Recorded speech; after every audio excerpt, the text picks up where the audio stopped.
नमस्कार साथियों, आप सभी का स्वागत है आपके अपने YouTube चैनल संस्कृत परीक्षा पर। आप सभी कैसे हैं? आई होप आप सभी ठीक होंगे। तो दोस्तों, हम आपके सामने यूजीसी नेट जून 2023 का क्वेश्चन पेपर लेकर आए हैं, जिसमें हम आज शुरू के 30 प्रश्न करेंगे। हम इन 30 प्रश्नों की विस्तृत रूप से व्याख्या करेंगे। तो चलिए दोस्तों, चलते हैं आज के पहले प्रश्न की ओर। आज का पहला प्रश्न है दोस्तों,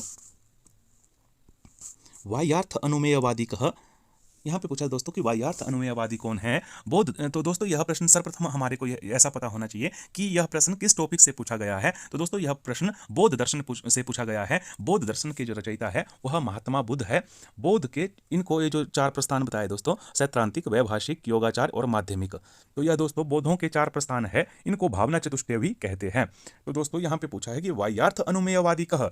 वाह्यार्थ अनुमेयवादी पूछा है, तो यह सैद्धांतिक का है, वैभाषिक का है, योगाचार का है या माध्यमिक का है? तो इसका सही उत्तर हो जाएगा दोस्तों सैद्धांतिक। सैद्धांतिक का है दोस्तों वाह्यार्थ अनुमेयवाद, और वैभाषिक का है दोस्तों वाह्यार्थ प्रत्यक्षवाद, और योगाचार का है दोस्तों वाह्यार्थ शून्यवाद है दोस्तों योगाचार का, और माध्यमिक का है दोस्तों शून्यवाद, सर्वशून्यवाद जो है वह माध्यमिक का है। तो दोस्तों, सैद्धांतिक हो गया, सैद्धांतिक वालों का है वाह्यार्थ अनुमेयवाद, और वैभाषिक का है वाह्यार्थ प्रत्यक्षवाद, और योगाचार का है दोस्तों वाह्यार्थ शून्यवाद, और माध्यमिक का है सर्वशून्यवाद। तो सर्वशून्यवाद के प्रवर्तक है, इनका जो मुख्य सिद्धांत है दोस्तों शून्यवाद है, और योगाचार का है दोस्तों विज्ञानवाद, और वैभाषिक का है दोस्तों सर्वास्तिवाद। तो अगले प्रश्न की ओर चलते हैं दोस्तों। अगला प्रश्न है, व्याकरणाध्ययनस्य प्रयोजनं यथाक्रमं योजयेत्। तो इसमें पूछा है दोस्तों कि जो व्याकरण के अध्ययन के प्रयोजन का यथाक्रम बताना है दोस्तों, इसमें क्रम पूछा गया है। तो दोस्तों, यह जो प्रश्न है यह महाभाष्य से लिया गया है। इसके रचयिता है दोस्तों महर्षि पतंजलि, इसके रचयिता है जिन्होंने महाभाष्य लिखा है, और इसमें 84 या 85 आहनिक है। तो यह जो मुख्य प्रयोजन है दोस्तों उनका क्रम पूछा है। तो मुख्य प्रयोजन हो गए दोस्तों हमारे 5 हैं, जिसमें से यहाँ पे 4 बताए हैं। तो पहला है दोस्तों रक्षा, उह, आगम, लघु और असंदेह। तो इसमें हो जाएगा दोस्तों रक्षा, उह, आगम और लघु। तो इसका हो जाएगा DCBA। तो इसका पहला सही उत्तर हो जाएगा दोस्तों। तो दोस्तों, महाभाष्य में व्याकरण के मुख्य प्रयोजन 5 बताए गए हैं, और गौण प्रयोजन दोस्तों 13 बताए गए हैं, जिसमें पहला है तेसूरा, दूसरा है दुष्ट शब्द, तीसरा है यद्धितम, चौथा यह है यस्तु प्रियुंजते, पांचवां है अविद्वांस, छठा है विभक्ति कुर्वन्ति, सातवां है यो वा इमाम, आठवां है चत्वारि, नौवां है उतत्वः, और 10वां है सक्तुमिव, और 11वां है दोस्तों शाश्वतीम, और 12वां है दशम्याम पुत्रस्य, और 13वां है दोस्तों सुदेवो अशि वरुणेति। तो यह 13 गौण प्रयोजन बतलाए हैं। अगले प्रश्न की ओर चलते हैं दोस्तों। अगले प्रश्न में पूछा है दोस्तों, काव्य लक्षण विचारे स्ववचन विरोधा देवापास्तम इति धिया विश्वनाथेन कस्य मतम निराकृतम। अर्थात इस से विश्वनाथ ने किसके मत का खंडन किया है? आनंदवर्धन के, या मम्मट के, या बामन के, या भोजराज के? तो इसका सही उत्तर हो जाएगा दोस्तों इसमें आनंदवर्धन के मत का खंडन किया है। विश्वनाथ ने इस पंक्ति से आनंदवर्धन के मत का खंडन किया है। और जो आनंदवर्धन का दोस्तों काव्य का लक्षण है वह है काव्य से आत्मा ध्वनि।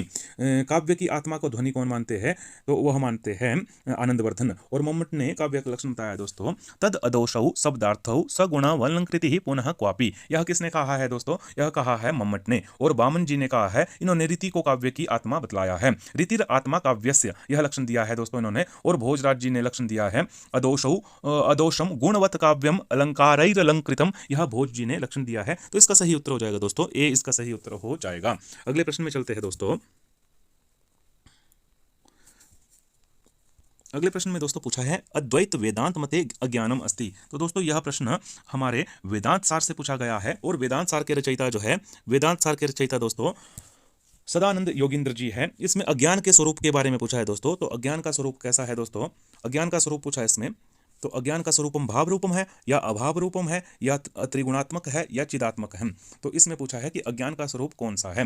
तो इसमें एक पंक्ति आती है दोस्तों अज्ञान के स्वरूप की, जिसमें बताया है सद असद भ्याम अनिर्वचनीयम त्रिगुणात्मकम ज्ञान विरोधी और भाव रूपम। तो यहाँ पे क्या दिया है दोस्तों? भाव रूपम दिया है, और अभाव रूपम, त्रिगुणात्मक और चिदात्मकम। तो इसका सही उत्तर हो जाएगा दोस्तों ए और सी, इसका सही उत्तर हो जाएगा। ज्ञान क्या होता है? भाव रूपम और त्रिगुणात्मक। जैसे 4 बतलाया है दोस्तों, 4 जैसे सद असद भ्याम अनिर्वचनीयम एक, और दूसरा हो गया त्रिगुणात्मक, तीसरा हो गया ज्ञान विरोधी, और चौथा हो गया भाव रूपम। तो यहाँ पे भाव रूपम और त्रिगुणात्मक बताया है, और ए और सी इसका सही उत्तर हो जाएगा। 3 इसका सही उत्तर हो जाएगा दोस्तों। अगले प्रश्न में चलते हैं। इसमें दोस्तों यथोचित मेलन पूछा है। तो यह प्रश्न दोस्तों व्याकरण के कारक प्रकरण से पूछा गया है। तो इसमें पूछा है दोस्तों कि जो यहाँ पे एक दोस्तों एक आता है प्रातिपदिकार्थ, एक सूत्र आता है प्रातिपदिकार्थ लिंग परिमाण वचन मात्रे प्रथमा, प्रथमा विभक्ति होती है दोस्तों। तो यहाँ पे पूछा है ज्ञानम का, तो ज्ञान जो है दोस्तों वह प्रातिपदिकार्थ अर्थ में होता है। और तटी, तटी जो बनता है दोस्तों वह लिंग अर्थ में होता है, लिंग मात्राधिक के अर्थ में होता है। तटह, तटी, तटम। और द्रोणोव्रीहि दोस्तों यह परिमाण मापने के अर्थ में होता है दोस्तों, परिमाण मात्रे मापने के अर्थ में। और बहवह, एक दो या बहवह यह वचन मात्र में होता है। तो इसका सही उत्तर हो जाएगा दोस्तों 4 3 2 1, 4 3 2 1 जिसमें है दोस्तों वह सही उत्तर हो जाएगा। 2 इसका सही उत्तर हो जाएगा दोस्तों, 4 3 2 1, 2 इसका सही उत्तर हो जाएगा। अगले प्रश्न की ओर चलते हैं दोस्तों।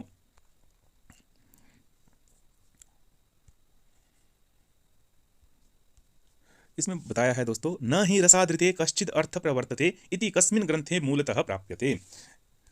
तो इसमें बताया है दोस्तों 10 रूपक में, नाट्यशास्त्र में, काव्य दर्शन में या साहित्य दर्पण में। न ही रसादृते कश्चित अर्थ प्रवर्तते। तो दोस्तों यह प्रश्न नाट्यशास्त्र में बताया है और यह रस निष्पत्ति से पूछा गया प्रश्न है दोस्तों। यह नाट्यशास्त्र में रस निष्पत्ति से पूछा गया प्रश्न है। और 10 रूपक जो है दोस्तों, 10 रूपक के जो रचयिता है वह धनंजय जी है, और नाट्यशास्त्र के रचयिता हमारे भरत मुनि जी है, और काव्यदर्श के रचयिता दंडी जी है, और साहित्य दर्पण के रचयिता विश्वनाथ जी है। तो न ही रसादृते कश्चित् अर्थ प्रवर्तते कस इति कस्मिन् ग्रंथे मूलतः प्राप्यते। तो दोस्तों यह मूलतः नाट्यशास्त्र में मिलता है और यह रस निष्पत्ति से पूछा गया प्रश्न है। तो 2 इसका सही उत्तर हो जाएगा। अगले प्रश्न में चलते हैं दोस्तों। संस्कृतस्य शतम इति पदस्य कृते शतम इति पदम कस्यां भाषायां प्रयुज्यते। दोस्तों यह प्रश्न भाषा विज्ञान में से पूछा गया है और इसमें शतम और केंटुम वर्ग से यह प्रश्न पूछा है। भाषा विज्ञान के शतम एवं केंटुम वर्ग से यह प्रश्न पूछा है। तो शतम में दोस्तों यह जो है शतम संस्कृत में दोस्तों शतम को शतम बोलते हैं, और इसमें पूछा है कि शतम इति पदम कस्य भाषायां प्रयुज्यते। तो ग्रीक भाषायां, फारसी भाषायां, ईरानी भाषायां या अवेस्ता भाषायां। तो इसका सही उत्तर हो जाएगा दोस्तों अवेस्ता में दोस्तों शतम कहते हैं। जैसे संस्कृत में शतम कहते हैं वैसे अवेस्ता में शतम कहते हैं, 100 को शतम कहते हैं। यह भाषा विज्ञान से पूछा गया है दोस्तों। और ये जो शतम और केंटुम वर्ग है दोस्तों, इनका विभाजन प्रोफेसर अशकोली ने किया है। इसको ध्यान रखना दोस्तों, इन दोनों का विभाजन शतम एवं केंटुम वर्ग का विभाजन प्रोफेसर अशकोली ने किया है। आगे चलते हैं दोस्तों। अगला प्रश्न पूछा है दोस्तों कि चित्त भूमि नाम विकल्पम क्रमेण योजित। चित्त की भूमि है दोस्तों, वह चित्त की भूमि 5 प्रकार की होती है। और यह प्रश्न दोस्तों योग दर्शन में से पूछा गया है। योग दर्शन के रचयिता कौन है दोस्तों? तो योग दर्शन के रचयिता महर्षि पतंजलि जी है, और उन्होंने चित्त भूमियां कितनी बतलाई है? 5 प्रकार की बतलाई गई है। तो जिसमें क्षिप्त आता है दोस्तों पहले, फिर आता है क्षिप्त, मूढ़, विक्षिप्त, एकाग्र और निरुद्ध। तो इसका सही उत्तर हो जाएगा दोस्तों डी, क्षिप्त, मूढ़, विक्षिप्त, एकाग्र और निरुद्ध। तो CDBA जिसमें है दोस्तों वह सही उत्तर हो जाएगा। तो 2 इसका सही उत्तर हो जाएगा, क्षिप्त, मूढ़, विक्षिप्त, एकाग्र और निरुद्ध। तो 2 इसका सही उत्तर हो जाएगा दोस्तों। चित्त भूमि 5 प्रकार की है। अगले प्रश्न में चलते हैं।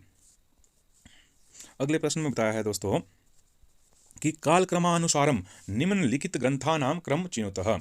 ग्रंथों का दोस्तों इसमें कालक्रम के अनुसार निम्नलिखित ग्रंथों का क्रम बताया है दोस्तों। तो कौन सा ग्रंथ पहले होगा? तो इसमें दोस्तों बताया है कि जो महाभाष्य है उसका काल कौन सा है, प्रभाषेंदु इंदुशेखर का काल कौन सा है, प्रौढ़ मनोरमा का काल कौन सा है, और काशिकावृत्ति का काल कौन सा है। तो दोस्तों महाभाष्य जो है वह 150 महाभाष्य दोस्तों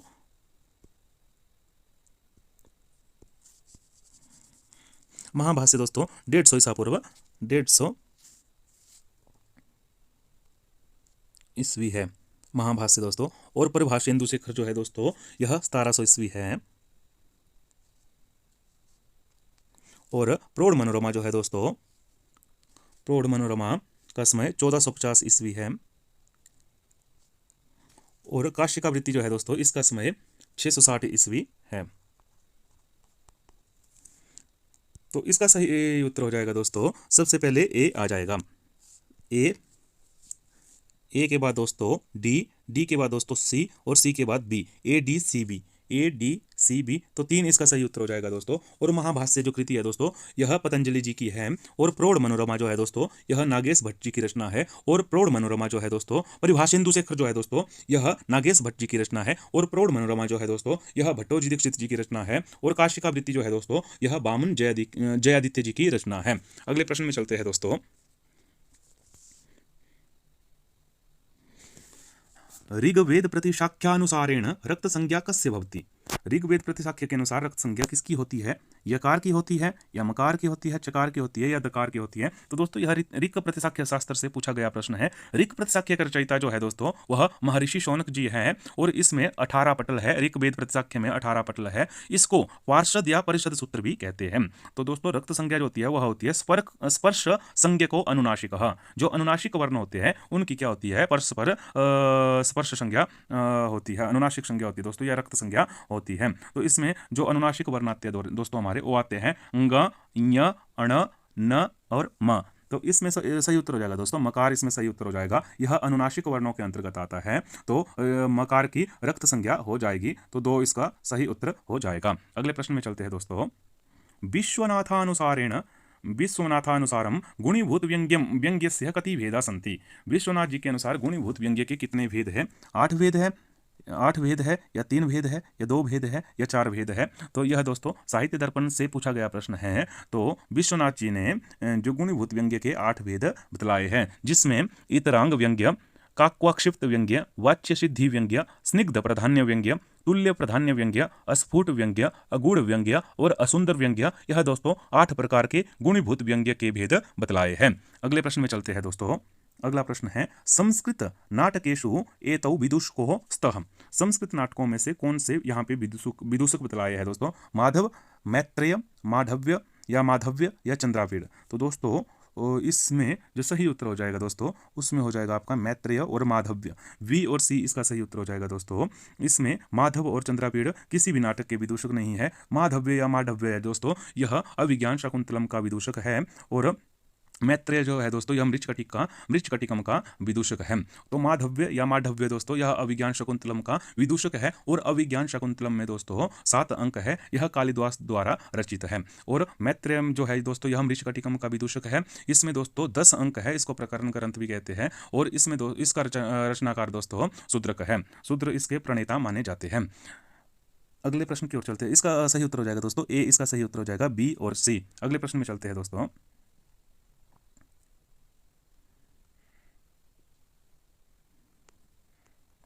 अगले प्रश्न में चलते हैं दोस्तों। अगला प्रश्न है, यह प्रश्न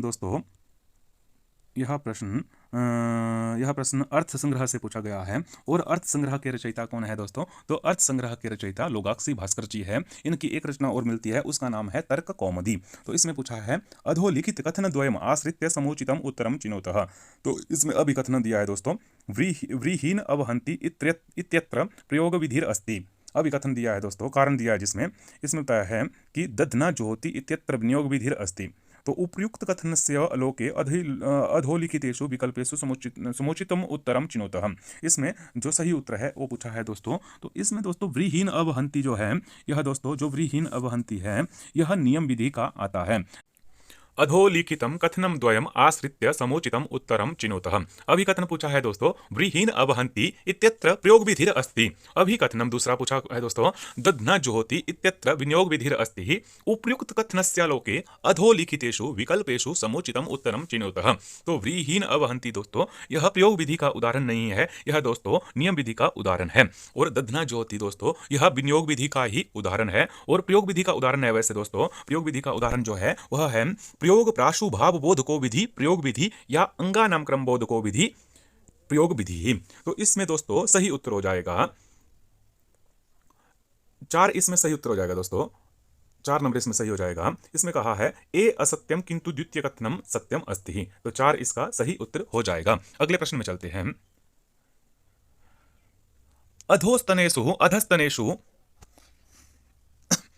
अधस्तनेषु भाषा विज्ञान दृष्टया संघर्षी ध्वनि कह। अधस्तनेषु भाषा विज्ञान की दृष्टि में संघर्षी ध्वनि कौन सी है? तो ट, 2, श, 3, ल या 4 र। तो दोस्तों संघर्षी ध्वनि में जो वर्ण आते हैं वह आते हैं जैसे ह, ख, ग, स, श या श, ज, फ और व। यह संघर्षी ध्वनि में आते हैं। तो इसमें दोस्तों श आ रहा है, तो इसका सही उत्तर हो जाएगा 2 इसका सही उत्तर हो जाएगा। और दोस्तों ल जो है यह पार्श्विक ध्वनि में आता है, और र जो है दोस्तों यह लुंठित ध्वनि में आता है।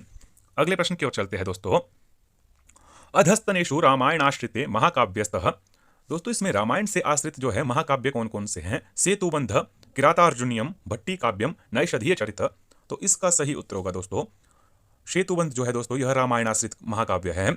और किराता अर्जुनियम जो है दोस्तों यह महाभारत के वन पर्व से लिया गया है। और भट्टी काव्यम जो है दोस्तों यह भी रामायण आश्रित महाकाव्य है। और नैषधीय चरित दोस्तों यह भी महाभारत के वन पर्व से लिया गया है। तो इसका सही उत्तर हो जाएगा दोस्तों ए और सी इसका सही उत्तर हो जाएगा, 3 इसका सही उत्तर हो जाएगा। और दोस्तों जो सेतुबंध जो है यह प्रवरसेन जी की रचना है। और भट्टी किराता अर्जुनियम भारवी जी की रचना है। और भट्टी काव्यम जो है दोस्तों यह महाकवि भट्टी जी की रचना है। इसको रावणवध भी कहा जाता है दोस्तों। और नैषधीय चरित जो है दोस्तों यह श्रीहर्ष जी की रचना है। अगले प्रश्न में चलते हैं दोस्तों। तो ए और सी इसका सही उत्तर हो जाएगा, 3 नंबर ऑप्शन इसका सही हो जाएगा। अगले क्वेश्चन की ओर चलते हैं दोस्तों। अगला क्वेश्चन है कालक्रमेण समुचितम विकल्पम चिनोतः तत्व चिंतामणि। इसमें कालक्रम के अनुसार पूछा है दोस्तों। तो तत्व चिंतामणि, शब्द शक्ति प्रकाशिका, न्याय कुसुमांजलि और दधीति टीका। तो दोस्तों इसमें जो तत्व चिंतामणि है इसका समय दोस्तों जो तत्व चिंतामणि है दोस्तों इसका समय 1300 शताब्दी बताया है। और जो शब्द प्रकाशिका है दोस्तों, शब्द शक्ति प्रकाशिका जो है इसका समय जो बताया है दोस्तों इसका समय 1700 बताया है, 1700 शताब्दी बताया है। और न्याय कुसुमांजलि है जो दोस्तों इसका समय 1000 शताब्दी बताया है या ईस्वी बताया है। और जो दधीति टीका है दोस्तों इसका समय 1600 ईस्वी बताया है। तो कालक्रम के अनुसार बताना है दोस्तों हमारे को। तो सबसे पहले आ जाएगी दोस्तों न्याय कुसुमांजलि और दूसरी जो है तत्व चिंतामणि। तो CADV तो 2 इसका सही उत्तर हो जाएगा दोस्तों, 2 नंबर इसका सही उत्तर हो जाएगा। और तत्व चिंतामणि जो है दोस्तों यह गंगेश उपाध्याय जी की टीका है। इनको नव्य न्यायकार भी कहते हैं। और शब्द शक्ति प्रकाशिका जो है दोस्तों यह जगदीश भट्टाचार्य जी की रचना है। और न्याय कुसुमांजलि जो है दोस्तों यह उदयनाचार्य जी की रचना है। और दधीति टीका जो है दोस्तों यह रघुनाथ शिरोमणि जी की रचना है। और दोस्तों ये जो तत्व चिंतामणि है इसके ऊपर जो दधीति टीका लिखी गई है यह लिखी है रघुनाथ शिरोमणि जी ने। और दधीति टीका के ऊपर शब्द शक्ति प्रकाशिका जगदीश भट्टाचार्य द्वारा लिखी गई है। तो इसका सही उत्तर है दोस्तों CADB। अगले प्रश्न में चलते हैं दोस्तों। यथाक्रमम भाव विकारान योजितः। तो दोस्तों यह प्रश्न जो है यह प्रश्न निरुक्त से पूछा गया है। और निरुक्त जो है दोस्तों यह याशक जी की रचना है, याशक प्रणीत है। और इसमें कुल दोस्तों 14 अध्याय है जिसमें 2 अध्याय बाद में जोड़े गए हैं, परिशिष्ट है। तो इसमें 12 + 2 14 अध्याय है। और यह प्रश्न दोस्तों षड्भाव विकार से पूछा गया है, भाव विकारान षड्भाव विकार से पूछा गया है। तो इसमें दोस्तों पूछा है कि जायते अस्ति, इसमें बताया दोस्तों वर्धते विपरिणमते अस्ति और जायते। इसमें क्रम पूछा है दोस्तों। तो इसका क्रम जो है जो 6 भाव विकार है इनका क्रम है जायते अस्ति विपरिणमते वर्धते अपक्षीयते और विनश्यति। तो इसका हो जाएगा दोस्तों DCBA दोस्तों इसका 1 नंबर ऑप्शन सही हो जाएगा। अगले प्रश्न में चलते हैं दोस्तों। अगला प्रश्न है धातु परायणम इति वैयाकरण ग्रंथस्य रचयिता अस्ति। धातुपरायण ग्रंथ के रचयिता है विनय सागर सूरी, 2 नागेश भट्ट, 3 कैयट और 4 हेमचंद्र सूरी। तो दोस्तों इस प्रश्न का सही उत्तर 4 हो जाएगा। हेमचंद्र सूरी जी की रचना है धातुपरायणम। और दोस्तों कैयट जी की रचना का नाम है महाभाष्य प्रदीप। और नागेश भट्ट जी ने इसके ऊपर रचना की है महाभाष्य प्रदीपो उद्योत। तो अगले प्रश्न में चलते हैं दोस्तों। अगला प्रश्न है ब्राह्मी लिपि लिख्यते। ब्राह्मी लिपि लिखी जाती है दक्षिणतो वामम, वामतो दक्षिणम, ऊर्ध्वात अधः, अधस्तात ऊर्ध्वम। तो इसका सही उत्तर हो जाएगा दोस्तों ब्राह्मी लिपि वाम से दाएं ओर लिखी जाती है। और दोस्तों जो सामी लिपि है वह दक्षिण से वाम की ओर लिखी जाती है। तो इसका 2 ऑप्शन सही हो जाएगा। आगे चलते हैं दोस्तों। अगला प्रश्न है मनुस्मृते टीकाकारोस्तः ए विज्ञानेश्वर, बी कुल्लुक भट्ट, सी मेधातिथि या डी विश्वरूप। दोस्तों यह प्रश्न मनुस्मृति से पूछा गया है। और मनुस्मृति के जो आचार्य है या रचयिता है वह आचार्य मनु जी है। तो दोस्तों मनुस्मृति की कौन सी टीकाएं हैं या टीकाओं के टीकाकार कौन से हैं। तो दोस्तों विज्ञानेश्वर जी की मिताक्षरी टीका है, परंतु इन्होंने यह याज्ञवल्क्य स्मृति के ऊपर लिखी है। और कुल्लुक भट्ट जी की मनवर्थ मुक्तावली है जो कि मनुस्मृति के ऊपर टीका लिखी गई है। और मेधातिथि की दोस्तों मेधातिथि की भाष्य नामक टीका है जो कि इन्होंने मनुस्मृति के ऊपर लिखी है। और विश्वरूप ने दोस्तों बाल क्रीड़ा नामक टीका याज्ञवल्क्य स्मृति के ऊपर लिखी है। तो इसका सही उत्तर हो जाएगा दोस्तों 2 इसका सही उत्तर हो जाएगा, बी और सी इसका सही उत्तर हो जाएगा। आगे चलते हैं दोस्तों। अत्र कथन द्वयमस्ति एकम अविकथनम ए अपरंच तस्य कारणम आर इति। अभिकथन दिया है दोस्तों उन्होंने ए ऊंचहि नीचहि कृष्णः श्री ज्ञानम प्रथमा विभक्ति जायते। कारण दिया है दोस्तों उन्होंने लिंग मात्राधिक्यात। तो दोस्तों उपयुक्तम अभिकथनम कारणंच आश्रित्य समुचितम विकल्पम चिनोतः।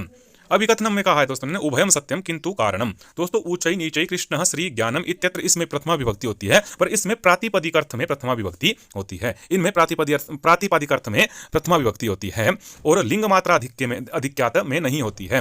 तो इसका सही उत्तर हो जाएगा दोस्तों इसका सही उत्तर हो जाएगा दोस्तों अभिकथनम ए आर कारणम आर उभयम सत्यम, दोनों सत्य है दोस्तों, किंतु कारणम आर अभिकथनस्य ए इत्यस्य समुचितम व्याख्या नास्ति, यह इसकी समुचितम व्याख्या नहीं करता है। आगे चलते हैं दोस्तों। वाच्य एवं वाक्यार्थ इति मतम प्रातिपद्यन्ति। ए सर्वमीमांसा, वि अभिहितान्यवादिनः, सी कुमारिल भट्टानुयायिनः या डी अन्विताभिधानवादिनः। तो इसका सही उत्तर होगा दोस्तों, इसका सही उत्तर हो जाएगा अन्विताभिधानवाद। वाच्य से वाक्यार्थ इस मत को मानते हैं और इसके जो आचार्य है वह कुमारिल भट्ट है अन्विताभिधानवाद के। और अभिहितान्यवादी जो है दोस्तों यह तात्पर्यार्थ को मानते हैं, तात्पर्यार्थ मत को मानते हैं। तो इसके जो अनुयायी है वह कुमारिल भट्ट है। अभिहितान्यवाद के अनुयायी कुमारिल भट्ट जी हैं। अगले प्रश्न में चलते हैं दोस्तों। अगला प्रश्न है 23 नंबर प्रश्न है यथोचितम मेलनम कुरुतः। इसमें दोस्तों सूची ए से सूची 2 का मेल करना है। तो दोस्तों इसमें रस संप्रदाय पूछा है। रस संप्रदाय के प्रवर्तक भरत मुनि जी है और रीति संप्रदाय के प्रवर्तक जो है वह वामन जी है। अलंकार संप्रदाय के प्रवर्तक भामह जी है और ध्वनि संप्रदाय के प्रवर्तक आनंदवर्धन जी है। तो इसका सही उत्तर हो जाएगा दोस्तों 3 4 1 2। 3 4 1 2 जिस ऑप्शन में है दोस्तों वह सही हो जाएगा। तो इसका पहला नंबर ऑप्शन सही हो जाएगा। आगे चलते हैं दोस्तों। समुद्रगुप्तस्य प्रयागस्तंभलेखात् ज्ञायते यत् सः आर्यवर्तस्य निम्नांकित संख्याकान् शासकान् पराजितवान्। तो इसमें पूछा है दोस्तों 5 6 9 या 10। तो इसका सही उत्तर हो जाएगा दोस्तों 9 इसका सही उत्तर हो जाएगा। अगले प्रश्न में चलते हैं। 25 नंबर प्रश्न है दोस्तों मनुमतानुसारम वर्णितेषु राज्ञः षड्गुणेषु अन्यतमो विद्यते। जो राज्य के 6 गुण होते हैं उनमें से कौन सा अन्यतम है। ए पराजय, वी पराजय ए है दोस्तों जय, वी है पराजय, सी है विग्रह और डी है आचारः। तो इसका सही उत्तर हो जाएगा दोस्तों विग्रह इसका सही उत्तर हो जाएगा। और जो राज्य के 6 गुण होते हैं दोस्तों उसमें आता है संधि, विग्रह, यान, आसन, द्वैध और आश्रय। यह 6 गुण राज्य के बतलाए हैं मनुस्मृति के अनुसार। आगे चलते हैं दोस्तों। इसमें फिर से पूछ लिया यथोचितम मेलनम कुरुतः। तो इसमें पूछा है दोस्तों इसमें फिर से सूची ए से सूची बी को मिलाना है। तो इसका सही जैसे इसमें बताया दोस्तों नागानंद क्या है दोस्तों, नागानंद है नाटकम ए का सी। और विक्रम और वर्ष्य दोस्तों त्रोटक है और हर्षचरित दोस्तों आख्यायिका है और मृच्छकटिकम दोस्तों प्रकरण है। तो इसका सही उत्तर हो जाएगा दोस्तों 3 4 1 2। 3 4 1 2। तो इसका 2 नंबर दोस्तों सही हो जाएगा। 2 नंबर इसका सही हो जाएगा 3 4 1 2। आगे चलते हैं दोस्तों अगले प्रश्न की ओर। चित्तवृत्तिषु न परिगण्यते। चित्तवृत्तियों में नहीं गिना जाता है। किसको दोस्तों, विपर्य, तपः, प्रमाणम या स्वाध्यायः। तो इसका चित्तवृत्तियों में आते हैं दोस्तों प्रमाण, विपर्य, विकल्प, निद्रा और स्मृति। तो इसमें ये 5 आते हैं दोस्तों, नहीं गिना गया है। तो किस किस को नहीं गिना गया है, प्रमाण, विपर्य, विकल्प, निद्रा और स्मृति। तो दोस्तों तप और स्वाध्याय को नहीं गिना गया है। तो बी और डी इसका सही उत्तर हो जाएगा दोस्तों। 3 नंबर इसका सही हो जाएगा बी और डी। और दोस्तों ये जो तप और स्वाध्याय आता है यह हमारे अष्टांग योग है उसमें इनका वर्णन मिलता है। अष्टांग योग है हमारे यम, नियम, आसन, प्राणायाम, प्रत्याहार, धारणा, ध्यान, समाधि। और उसमें भी जो नियम है दोस्तों उसमें आता है शौच, संतोष, तपः, स्वाध्याय, ईश्वर प्रणिधान। तो वहां से इन ऑप्शनों को लिया गया था दोस्तों। अगले प्रश्न में चलते हैं। आचार्य कौटिल्य मते दूतस्य 2 प्रकारस्तः। आचार्य कौटिल्य के मत में दूत के 2 कौन से प्रकार हैं। तो एक शासनहर, दूसरा बुद्धिमान, तीसरा परिमितार्थ या चौथा आहार्य बुद्धि। तो दोस्तों आचार्य कौटिल्य जी ने दूत के 3 प्रकार बतलाए हैं। तो इसमें 2 पूछे हैं दोस्तों। तो 2 कौन कौन से हो जाएंगे, एक हो जाएगा शासनहर और एक हो जाएगा दोस्तों परिमितार्थ।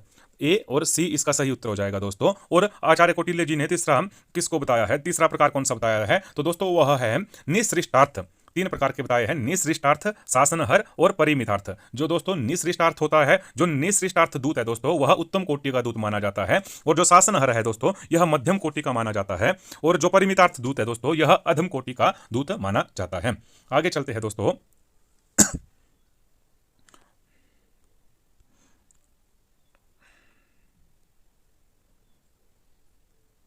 अद्वैत सिद्धि ग्रंथ केन विरचितः।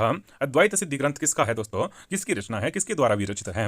ब्रह्मानंद सरस्वती, मधुसूदन सरस्वती, सदानंद परिव्राजकेन या चित सुखाचार्येण। तो दोस्तों यह जो है अद्वैत सिद्धि जो है, यह मधुसूदन सरस्वती द्वारा विरचित है, और दोस्तों चित सुखाचार्य द्वारा चित सुखी टीका लिखी गई है। अगले प्रश्न की ओर चलते हैं दोस्तों। अगला प्रश्न है, ब्राह्मणं नाम कर्मणः स्तन्मन्त्राणां व्याख्यान ग्रंथ इति कस्य मतमस्ति? भट्टभास्करस्य, आचार्य सायनस्य या दुर्गाचार्यस्य या अनंताचार्यस्य? तो इसका सही उत्तर हो जाएगा दोस्तों ब्राह्मणम नाम कर्मण स्तन्मन्त्राणाम च व्याख्यान ग्रंथ। यह उक्ति दोस्तों भट्टभास्कर द्वारा लिखी गई है, और यह ब्राह्मण के विषय में कही गई है। और मंत्र ब्राह्मणयोर वेदानाम ध्येयम, यह दोस्तों आपस्तंभ द्वारा ब्राह्मण के विषय में कही गई है। और जैमिनी जी ने अपने मीमांसा सूत्र में शेषे ब्राह्मणम शब्द ऐसा कहा है। तो दोस्तों आई होप आपको यह वीडियो अच्छी लगी होगी। अगर आपको यह वीडियो अच्छी लगी है तो इस चैनल को लाइक, शेयर एंड सब्सक्राइब जरूर करें। धन्यवाद। जय हिंद।